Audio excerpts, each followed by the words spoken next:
लाला नाम का एक आदमी था जो पैदाइशी अंधा था, लेकिन लाला बहुत अक्लमंद आदमी था।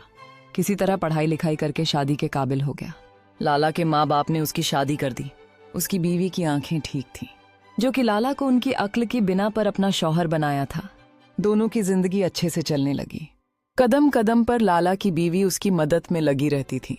एक दिन लाला के घर में किलकारी गूंजी और उन्हें एक बेटा हुआ, जबकि लाला की बीवी की आंखों में कीड़ा चले जाने की वजह से अंधी हो गई, जिसकी वजह से उन्हें अपनी जिंदगी जीने में बहुत परेशानी आने लगी। क्योंकि लाला की बीवी जब खाना बनाती तो कुत्ता आकर खा जाता था और दोनों को कुछ खाने को नहीं मिलता था। एक दिन लाला किसी जानकार आदमी के पास गए और अपनी बात बताई।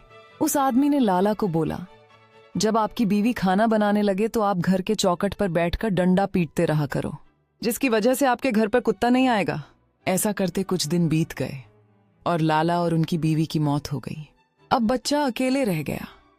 गांव वालों ने उस बच्चे की शादी करा दी। अब लाला के बेटे की बीवी जब खाना बनाती तो उसका बेटा अपने बाप की तरह चौखट पर बैठ के डंडा पीटता रहता था। एक दिन गांव के किसी बुजुर्ग ने उसको ऐसा करते हुए देख लिया और उससे पूछा, आप ऐसा क्यों कर रहे हो? उसने बोला, जब मेरी माँ खाना बनाती थी तो मेरे वालिद भी ऐसे ही करते थे, इसलिए मैं भी कर रहा हूं। बुजुर्ग ने बोला, उनको ऐसा करने के लिए मैंने ही बताया था, क्योंकि आपके माँ बाप की आंखें नहीं थीं, जिसकी वजह से खाना कुत्ता आकर खा जाता था। आपके वालिद खाने को कुत्ते से बचाने के लिए डंडा पीटते रहते थे।